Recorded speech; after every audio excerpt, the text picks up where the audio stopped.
Hi hello నమస్తే, welcome to your favourite show directors chair. So ప్రతి episode లో కూడా మీకు నచ్చే మీ ఫేవరెట్ డైరెక్టర్స్ గురించి చెప్తున్నాము, వాళ్ళకి సంబంధించిన సీన్స్ చూపిస్తున్నాము, మిమ్మల్ని సూపర్ గా ఎంటర్టైన్ చేస్తున్నాము. ఈ రోజు ఈ ఎపిసోడ్ లో కూడా మీకు నచ్చే మీ ఫేవరెట్ డైరెక్టర్ తో మళ్ళీ మీ ముందుంది మీ ఫేవరెట్ షో డైరెక్టర్స్ చైర్ అన్నమాట. సో క్రిష్, నన్ను ఎందుకు కూర్చోబెట్టా ఇక్కడ? నిన్నంటే మరి నీలో ఒక ఏంది డైరెక్టర్ కనిపించాడు అనమాట. Okay, thank you. So and ఏంటంటే స్పెషల్ గా నేను కూర్చోబెట్టడానికి రీజన్ ఏంటంటే, ఒక గుర్తింపు ఒక మనిషి తెచ్చుకోవాలి అంటే చాలా పెద్ద జర్నీ ఉంటుంది. అంటే మనకి తెలిసే జర్నీ, జనాలకు కనిపించేది. ఇంటర్నల్ గా తను తెలియకుండా చాలా కష్టపడి ఉండొచ్చు, కానీ గుర్తింపు రావడానికి చాలా కష్టపడాలి. కొంతమంది ఇప్పుడు డైరెక్టర్స్ గురించి మాట్లాడుకుంటున్నాం కాబట్టి కొంతమంది దగ్గర అసిస్టెంట్స్ గా పనిచేయాలి, ఇంకా చాలా చాలా చేయాలన్నమాట. చేసి ఒక సినిమా తీస్తే గుర్తింపు రావచ్చు రాకపోవచ్చు, సెకండ్ ఫిల్మ్ తీస్తే రావచ్చు రాకపోవచ్చు. బట్ ఈ రోజు మనం మాట్లాడుకోబోయే డైరెక్టర్ ఏంటంటే ఫస్ట్ సినిమాతోనే నేషనల్ అవార్డు కొట్టాడంటే ఎవరు? సినిమాతో national award. Yes, Tarun Bhaskar. Tarun Bhaskar, yes. అంటే ఈ మధ్య కాలంలో అందరికి చాలా ఇష్టం. అంటే తన డైరెక్టర్ అనే కాదు, యాక్టర్ అని కూడా చెప్పాలన్నమాట. నేను యాక్టింగ్ తర్వాత స్టార్ట్ చేశాడు అనమాట. ఒక రిపోర్టర్ ఏమని అడిగారంటే, మీరు ఎందుకు యాక్టింగ్ లోకి వచ్చారంటే, నాకు ఆ థియేటర్ కూడా ఉంది, ఆ థియేటర్ కూడా నేను తీర్చుకోవడానికి నేను యాక్టింగ్ చేస్తాను అని చెప్పేసి చాలా హార్ష్ గా చెప్పాడు. బట్ అది కూడా నిజమే. రిపోర్టర్ అలా అడగాల్సిన అవసరం లేదు, ఆయన ఇష్టం అది. ఇప్పుడు నువ్వు డైరెక్టర్ అవి, అవును, నువ్వు చాలా చేసావు. నీ దగ్గర మేము చేసాము, చాలా మంది మన యాంకర్స్ అందరం చేసాం. నువ్వు ఎప్పుడైనా సరే ఒక క్యారెక్టర్ ఒకరు ప్లే చేస్తున్నప్పుడు, ఫర్ సపోజ్ నువ్వు ఒక క్యారెక్టర్ డిజైన్ చేసావు, నువ్వు అనుకున్న ఒక యాక్టర్ ప్లే చేస్తున్నాడు ఆ క్యారెక్టర్, అలాంటి టైంలో ఈ క్యారెక్టర్ ఏదో బాగా వస్తున్నట్టుంది, నేను చేస్తే బాగుండేది అన్నట్టు నీకు ఎప్పుడైనా అనిపిస్తుందా? లేదు, అట్లా అనిపించదు. బాగా చేయకపోతే అవతల పర్సన్ బాగా చేయకపోతే, అరే అనవసరంగా వీడికి ఇచ్చాను, పోనీ నేనన్నా లేదంటే నాకు ఇంకో తెలిసిన వేరే యాక్టర్స్ ఉంటారు, వాళ్ళకి ఇచ్చినా బాగుండేది అని చెప్పేసి అలా ఫీల్ అవుతా. గానీ ఈ క్యారెక్టర్ బాగా వస్తుంది, నేను చేస్తే బాగుంటది అని నేను ఎప్పుడు ఫీల్ కాలేదు. నేను ఇంకా హ్యాపీ ఫీల్ అవుతా, ఆ క్యారెక్టర్ బాగా వస్తుంది. అట్లనే ఏం లేదు, వాడు బాగా యాక్టింగ్ చేస్తుంటే వాడికి క్రెడిట్ అంతే. ఎవరు బాగా యాక్ట్ చేస్తే వాళ్ళకి క్రెడిట్. వాడు బాగా యాక్ట్ చేస్తానంటే నేను హ్యాపీ ఫీల్ అవుతా. నేను క్రియేట్ చేసిన క్యారెక్టర్ ని వాడు ఇంకా బాగా ప్లే ప్రాజెక్ట్ చేస్తున్నాడు, బాగా యాక్టింగ్ చేస్తున్నాడు అని చెప్పేసి నేను చాలా హ్యాపీ ఫీల్ అవుతా.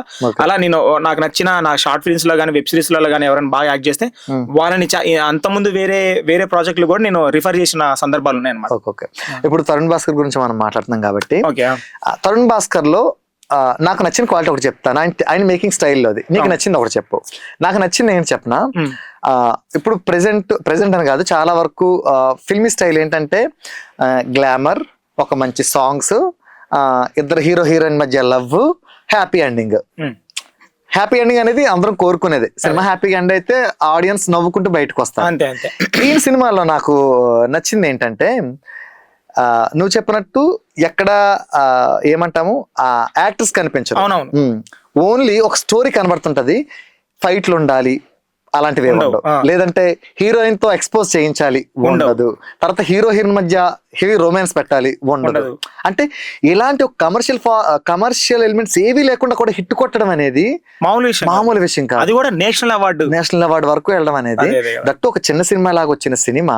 అవును, విజయ్ దేవరకొండ చిన్న సినిమాని ఫస్ట్ లో నీకు బాగా అబ్జర్వ్ చేస్తే నందు ఉన్నారు కదా, నందు పోస్టర్స్ వేసి ప్రమోట్ చేసుకున్నారు. ఎందుకంటే అప్పటికి కాబట్టి నందు పోస్టర్స్ వేసి విజయ్ దేవరకొండని రీతు వర్మని బ్యాక్ సైడ్ వేసుకొని, రీతు వర్మనే కదా తను వాళ్ళిద్దరిని బ్యాక్ సైడ్ వేసి ప్రమోషన్ చేసుకున్నారు. కానీ వచ్చిన తర్వాత ఎప్పుడైతే హిట్ అయిందో అప్పుడు విజయ్ దేవరకొండ ఫ్రెండ్ వచ్చాడు. అవునవును, కానీ నాకు అనిపించింది అంటే మరీ ఇంత బేవర్స్ క్యారెక్టర్లు ఉంటాయా అనిపించింది అనమాట. ఎందుకంటే పాపం హీరోని నమ్మి నువ్వు బిజినెస్ చెయ్యి, మనం ఎంత బాగా చేస్తే బాగుంటుందని చెప్పిన తర్వాత ఆ అమ్మాయి అంత ట్రస్ట్ వర్తిగా అంత నమ్మి హీరోని చేసిన తర్వాత కూడా వాడు తాగడానికి వెళ్ళిపోతారు కదా. ఆ సీన్ నాకు ఎలా అంటే, ఈయన్ని ఎలా తంతే బుద్ధి వస్తుంది అన్నట్టు అనిపిస్తుంది అనమాట. సో మామూలుగా ఏంటంటే, నాకు ఈ సినిమాలో ప్రతి సీన్ కూడా ఎలా ఉంటదంటే, సినిమా చూస్తున్నామా లేదంటే మన ఫ్రెండ్స్ పక్కన కూర్చొని మనం చిల్ అవుతున్నామా అన్నట్టు ఉంటది. నాకు బాగా నచ్చేది ఏంటంటే, అడుగుతారు కదా మనం తాగుదాం అంటే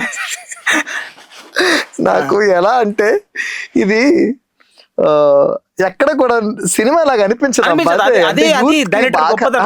అసలు. అండ్ ఏంటంటే డైలాగ్స్ కూడా సినిమాటిక్ గా ఉండవు, డిస్కషన్ ఇప్పుడు మన ఇద్దరం ఎలా మాట్లాడుకుంటున్నామో అలానే ఉంటది. చాలా సినిమాటిక్ గా ఉండదు, చాలా నేచురల్ గా ఉంటది. యాక్టర్స్ కూడా అలాగే పర్ఫార్మ్ చేస్తారు. మరి ఎలా చూస్ చేసుకుంటాడో నాకు తెలియదు కానీ, అంటే ఈ సినిమాతో విశ్వక్ సేన్ చాలా మందికి ఇష్టం ఈ సినిమాలో. ఎందుకంటే చాలా బాగా కనబడతాడు, గడ్డాలు వేసుకొని చాలా బాగుంటాడు. పైగా ఏంటంటే ఆడి క్యారెక్టర్ ఏమో సైకో ఇంకోటి క్యారెక్టర్. రిలీజ్ అయినప్పుడు ఈ సినిమాకి అంత అప్రిషియేషన్ రాలేదు. అవును ఉండే కొద్దీ కల్ట్ క్లాసిక్ అయింది.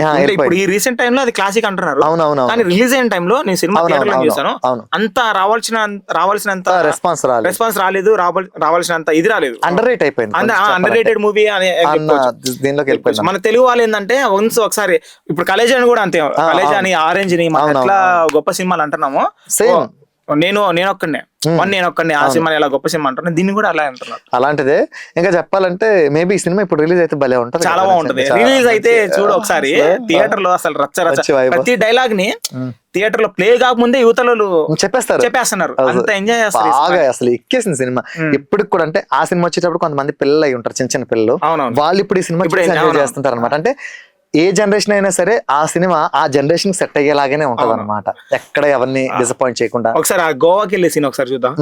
ఓకే, ఇప్పుడు మనం క్లైమాక్స్ కి వెళ్ళిపోదాం.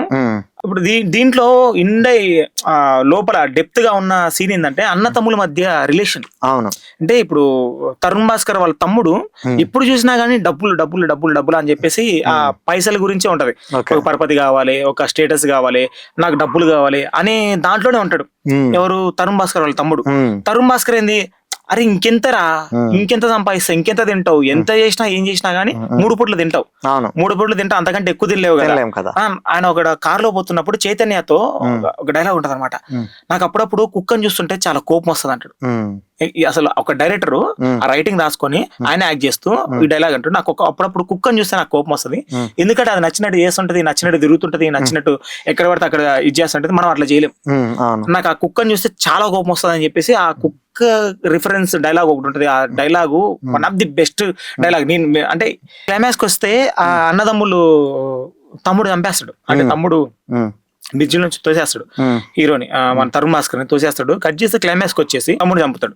అంటే తమ్ముడు అంటే చాలా ఇష్టం ఎవరికి? తరుణ్ భాస్కర్ కి తమ్ముడు అంటే చాలా ఇష్టం. కాకపోతే తమ్ముడు చంపాలనుకున్నాడు కదా, అది కూడా డబ్బుల గురించి. వేరే రీజన్స్ అయితే వేరే రీజన్స్ ఏం లేవు, డబ్బుల కోసం రిలేషన్ తీసేద్దాం అనుకున్నవాడు డేంజర్. అందుకనే మళ్ళీ మనోడు మళ్ళీ రివోల్ట్ అయ్యి మా తర్వాత వస్తాడు.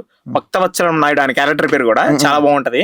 ఆ సీన్లు కూడా చాలా అంటే చాలా క్రేజీ ఉంటాయి, ఎలివేషన్స్ కూడా ఉంటాయి. క్లైమాక్స్ వచ్చేసి తమ్ముడు చంపేస్తాడు. రూపాయి డబ్బులు రావు కానీ నేషనల్ అవార్డులు వస్తాయని చెప్పేసి. అంటే అంత మంచి కథలు ఉన్నాయి ఆయన దగ్గర. బట్ అవి దాని ఏమంటారు, డబ్బులు వచ్చే సినిమాలు కాదు.